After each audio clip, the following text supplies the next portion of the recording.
Friends, welcome to part one of Strange Stories in the Bible. They're different. You know, sometimes you're just reading and you come across something and you're like, what? And so today we're going to start with part number one on a story of Jephthah and a vow that he made to God. It's one of those just kind of different stories to read. And what is it that we can take away from it? Well, thank you for joining.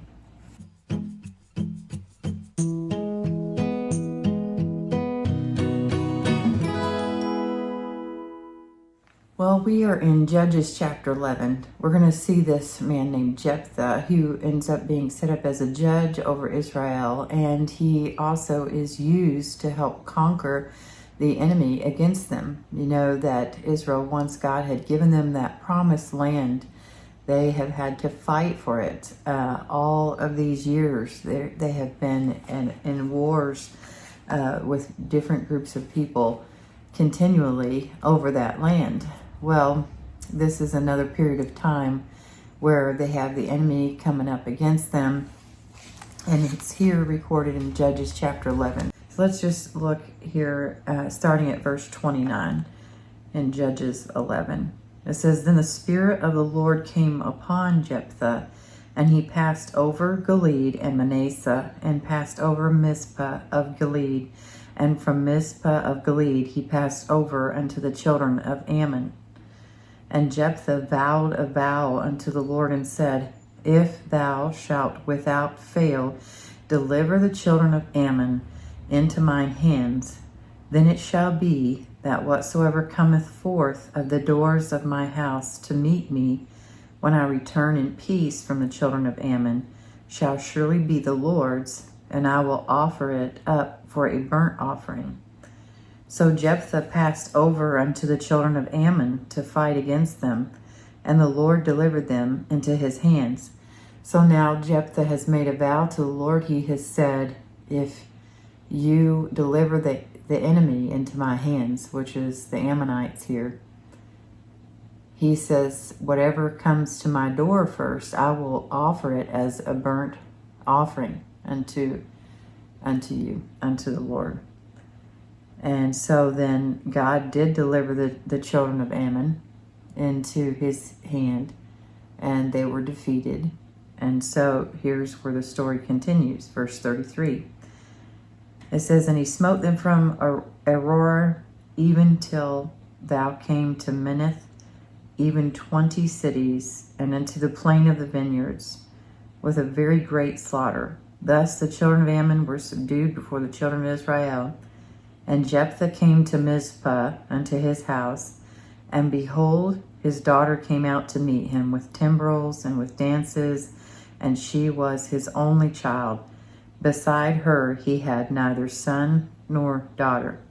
And it came to pass when he saw her that he rent his clothes and said, Alas, my daughter, thou hast brought me very low, and thou art one of them that trouble me. For I have opened my mouth unto the Lord, and I cannot go back.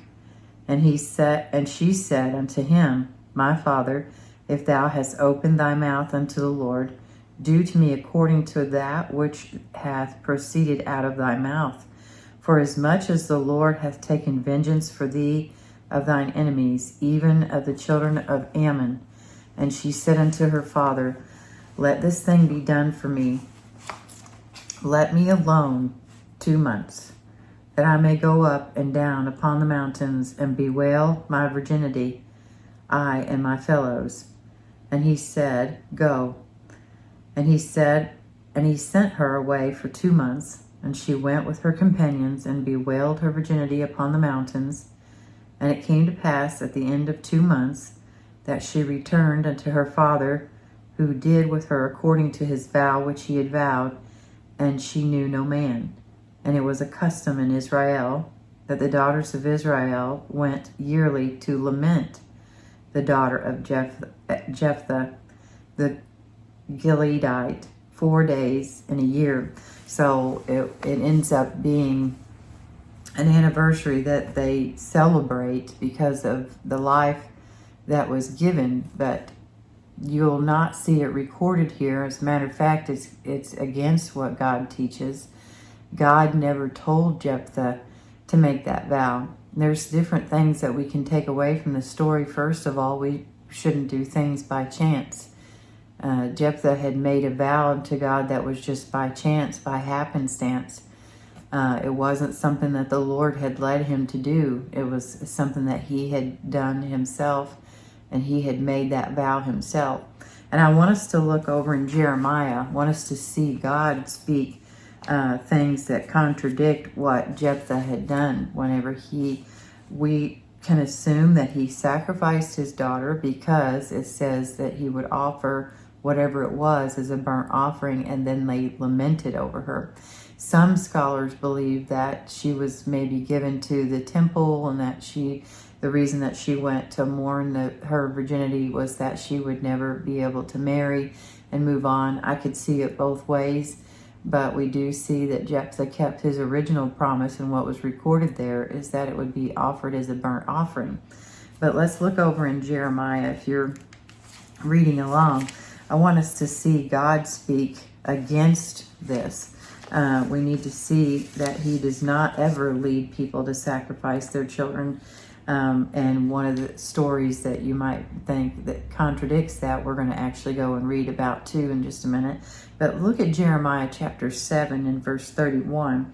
It says this, and they have built the high places of Tophet, which is in the valley of the son of Hinnom, to burn their sons and their daughters in the fire, which I commanded them not, neither came it into my heart. And you'll see that that's the Lord speaking when you look there at the next verse. But now I want us to go see it in another place here in Jeremiah chapter 19 and verse 5. Jeremiah 19:5 says this, they have built also the high places of Baal, which we know is a false god. And we know that all false gods derive from the enemy Satan. So they were really worshiping Satan. And these are literally the children of Israel at the time they had become so corrupt that they were doing this. This is later, but it says they have built also the high places of Baal to burn their sons with fire for burnt offerings unto Baal, which I commanded not, nor spake it, neither came it into my mind. This is the Lord speaking. Look over at Jeremiah chapter 32 with me real quick, and this is the last one we're going to see God specifically speak not to offer up human sacrifices. 32 verse 35 says this, and they built the high places of Baal, which are in the valley of the son of Hinnom, to cause their sons and their daughters to pass through the fire unto Moloch, which I commanded them not, neither came it into my mind that they should do this abomination to cause Judah to sin. It is a sin to offer up human sacrifice, and I wanted us all to see that in Scripture, that God considers it that as well. God has given man free will. He doesn't take control over us. He gives us powers as believers. He gives us the power of his Holy Spirit inside of us as believers, but he never leads us into sin. And we see that mentioned in the book of James, that God does not tempt us to sin. Let's look at a story, though, in Genesis chapter 22. And some of you may have already been thinking about this story of Abraham and Isaac.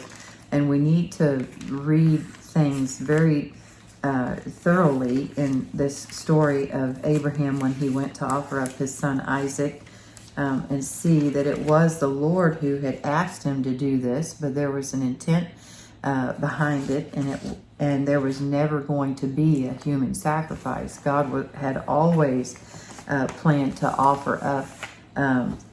He always had that provision to offer that ram that was given for the sacrifice. Now let's read here in Genesis 22. I want to start reading in verse 1. It says, and it came to pass after these things that God did tempt Abraham. I'm using the Old English translation. That word tempt is not translated to be the word tempt that what you think, you and I may think of temptation, like to to put into someone's thoughts or mind to sin.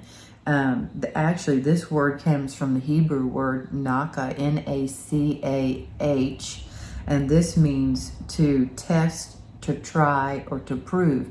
So God was testing Abraham. He was trying Abraham. He was proving Abraham. And that's what God was doing. He was not trying to get Abraham to sin. So let's read on.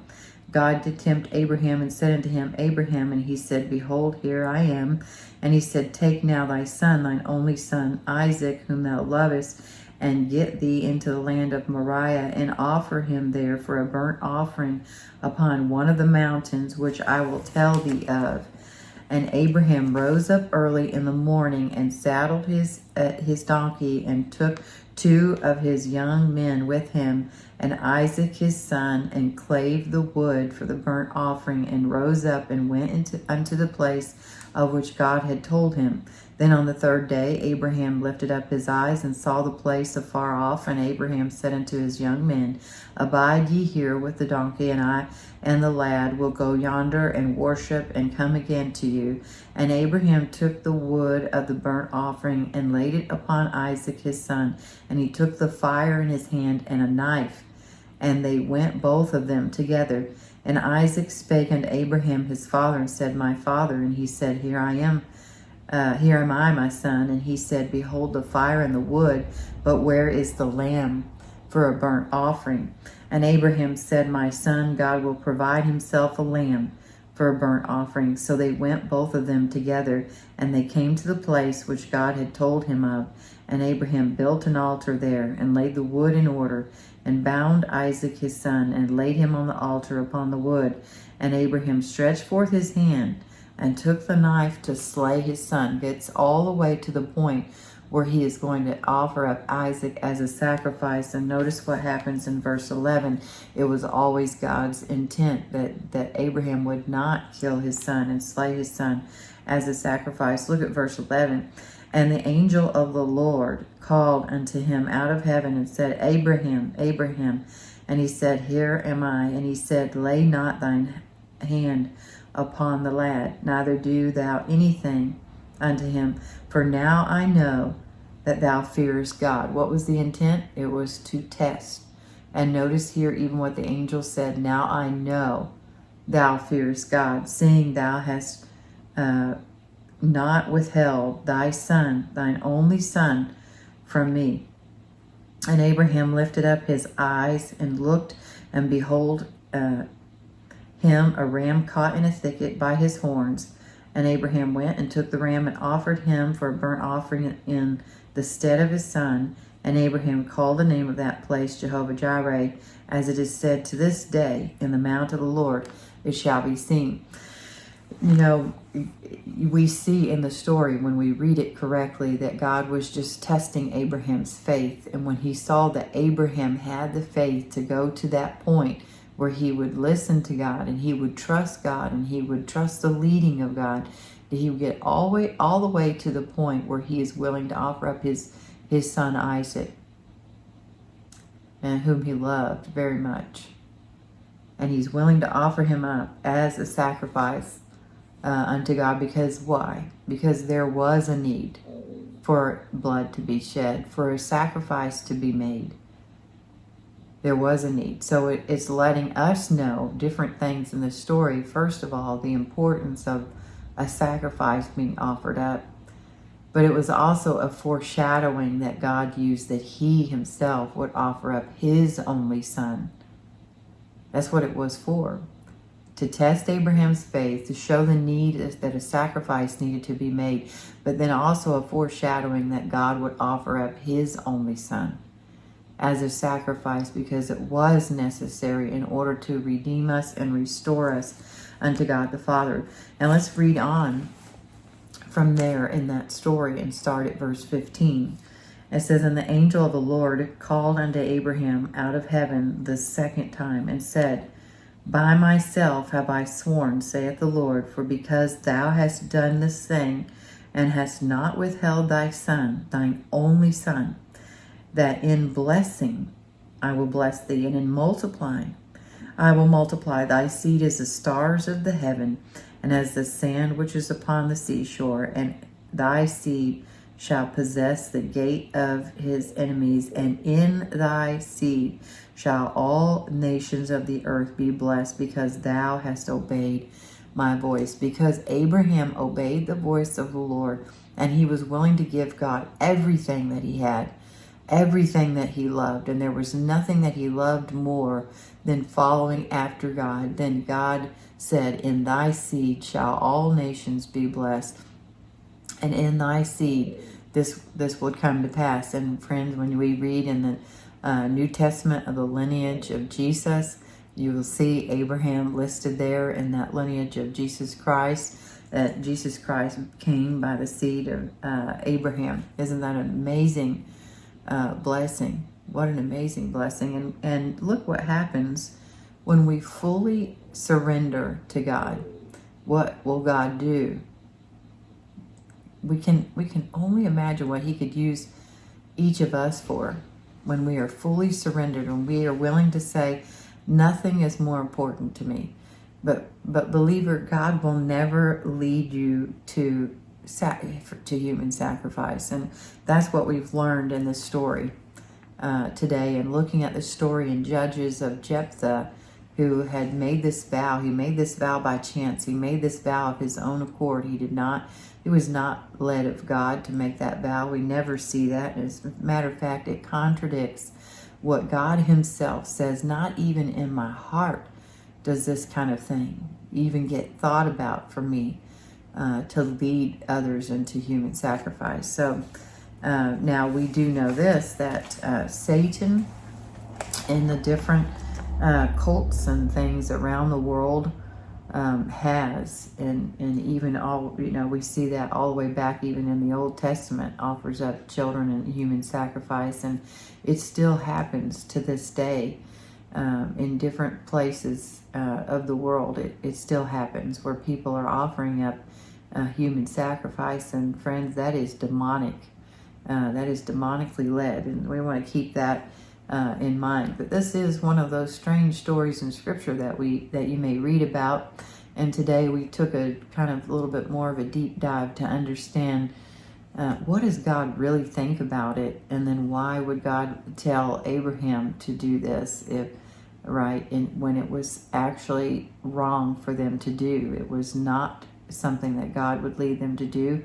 But God was testing Abraham. He wasn't really he didn't really have it for Abraham to sacrifice his son. He was always, from the beginning of even speaking that to Abraham, he was always going to provide a way. And you see that God himself has provided a way for us to have redemption. He has provided that sacrifice for our sin.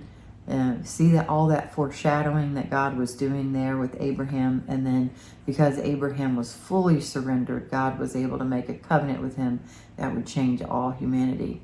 Believer, that should encourage us. That kind of heart that Abraham had, but that covenant was able to be made, and because of that, we have Jesus. What a blessing! Well, thank you for joining the Amazing Grace Bible Study today. I hope you've enjoyed looking at one of those strange stories that are in the Bible. Today was part number 1. We'll continue this series and just go into some other different stories. So if you haven't subscribed to our channel, please do that. Like, share, and other people will be able to see. God bless you all.